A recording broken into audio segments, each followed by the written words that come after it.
Hey friends.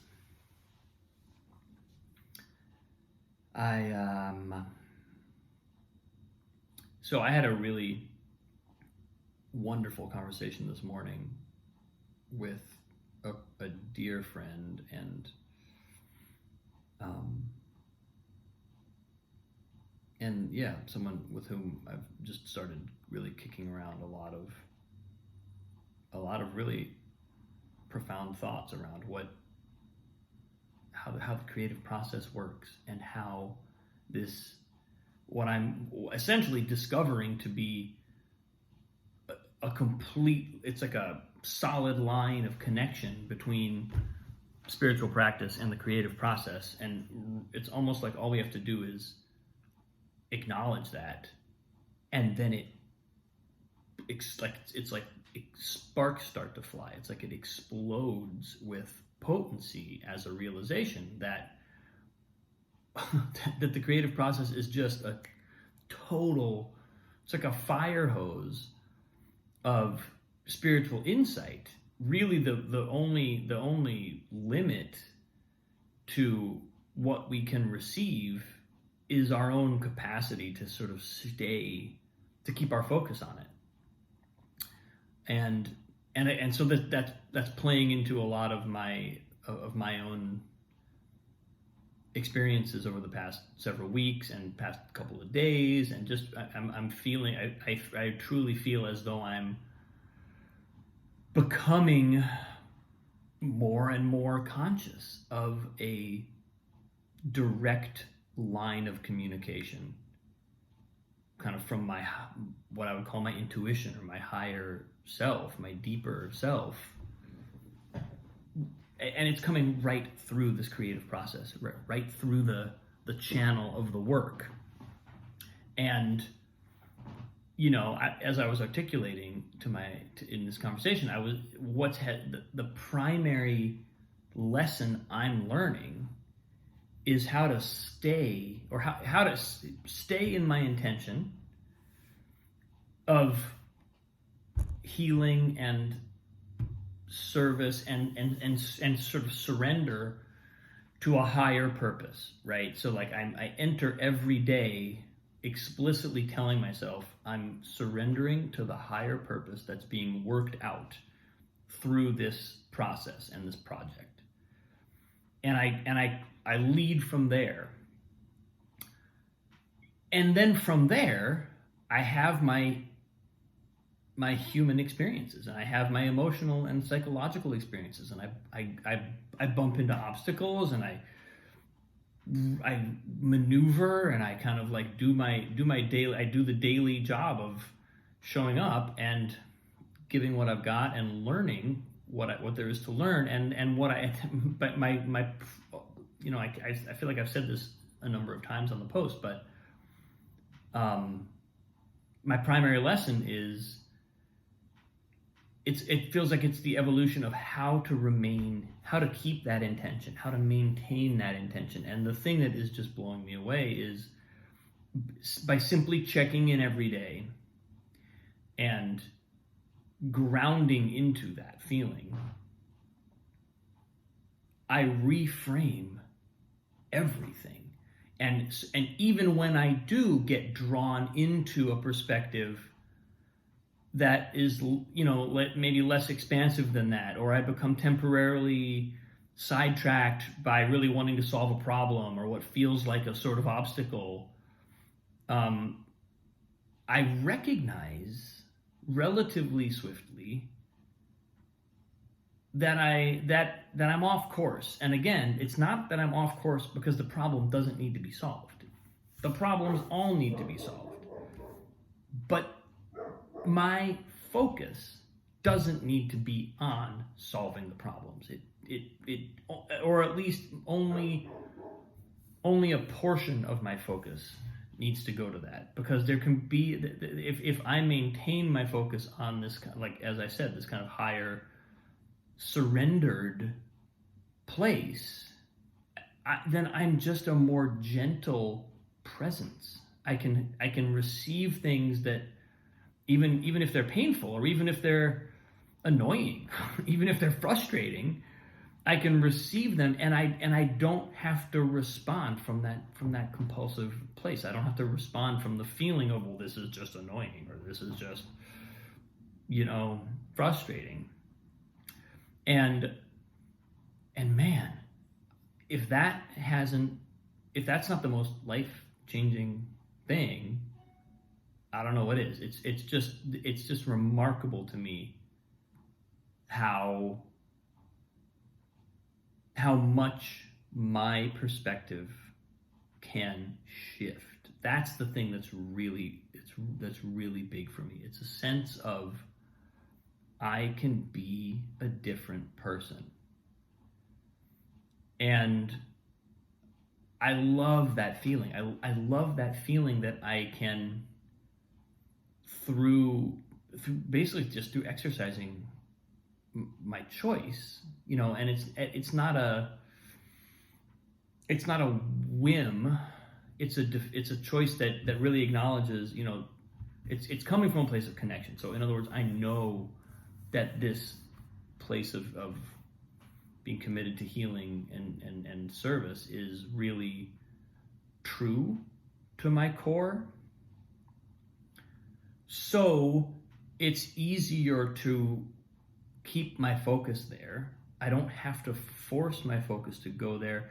I may have to realize when my focus has drifted and sort of gently bring it back, but it's the same process that we might encounter in meditation, when it's like we've chosen to sit in meditation and put our focus on whatever our meditation practice is, and then we notice that we've drifted. We don't yank our mind back and try and keep my mind on my breath.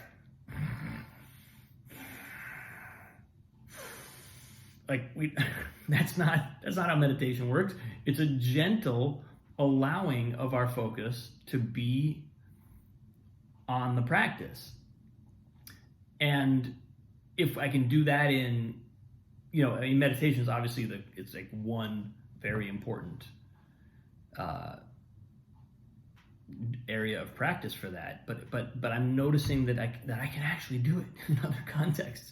I can actually take my focus and pull it off of these kind of addictive thought patterns and behavior patterns and response patterns, and put it on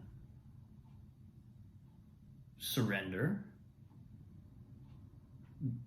an acknowledgement that there's a higher purpose that I can't possibly understand, and showing up ready to serve that from a place of generosity, never from a place of, I'm going to serve the higher purpose by being right in this situation. That's how I'm serving. I am serving the higher purpose because I'm right. And the way to serve the higher purpose is to assert my rightness in this moment. It gets dicey because our ego is always looking for the way back in, right? Our ego is always looking to say, I am the higher purpose. Don't forget about me. I'm actually, there's a real sort of, and there's, in this weird way, it also kind of works out that way. Like, if and when our ego does get the better of us, it often works out like, there's often I mean, this is just kind of like the weird perfection of the universe, the imperfect perfection of the universe. Like, the universe can literally catch anything. You can throw the ball anywhere, and the universe will just be like, caught that one. So there's nothing. You're not going to slip one past God. Like, nobody's a good enough pitcher to slip one past infinity. But our own posture and our own poise and our own presence are affected by where we're leading from. And if we're leading from our ego, then we're leading from a place that is in constant conflict. And there's nothing wrong with the ego being in constant conflict. The ego is a limited unit of consciousness. It's a limited unit of biology and psychology and emotion and everything else, that's designed to go in the world and bump into stuff and learn lessons from the perceptions that it gets and the reflections that it gets. It's doing exactly what it's designed to do. It's just that once we've had access to a sense of like what I was talking about yesterday, fundamental ecstasy, it's not a belief system. There is a dimension of fundamental ecstasy. It's a real thing. You can feel it. You can tap into it. Every human being has access to it. So once we've tasted that, the ego just doesn't taste as good. It's not that the ego stops existing or doesn't have a function to play anymore. It's just that it doesn't need to have all our focus in order to do its job. And I think maybe this is my long-winded way of sort of basically explaining how I'm becoming less egocentric. I think that's actually what's happening here. But that's also incredibly exciting and kind of priceless in its own way to see, to watch ourselves let go of our historic attachment and our historic patterns. It's like it's so amazing. I was talking to my friend this morning about that feeling of like learning piano, learning all the different skills that go into musicianship, singing, these layers of awareness that we gradually start to weave together. And it's not strictly music that we're making. We're exercising a whole dimension of awareness that results in music, results in sound vibration. It results in order coming out of a box full of buttons that pluck strings or play strings. We don't pluck strings anymore. It's not the 1800s. We're not playing harpsichords. But you know what I mean? It's like it's a whole awareness thing, and we can literally feel that awareness broadening and deepening, and all of a sudden we're juggling more balls. And I feel like that's what's happening to me in this creative context, is like, oh, I can do this work, and not only can I do this work, but there's something that transcends this work, that's at the core of all this work. And if I stay with that, everything else takes care of itself. All the problems get solved. They don't not get solved. They just don't get to stipulate where my focus is. So, yeah. I guess that's my exciting headline for the day. It's really fun to become less egocentric. Breaking news. But it is also profound.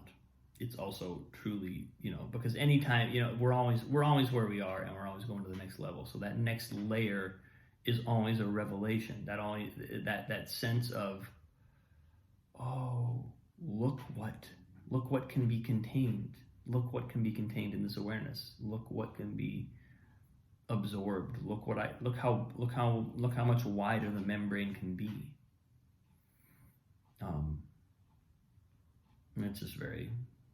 it's very beautiful and very inspiring. So that's where I'm at today, people. Thanks for watching. I appreciate you. Love you.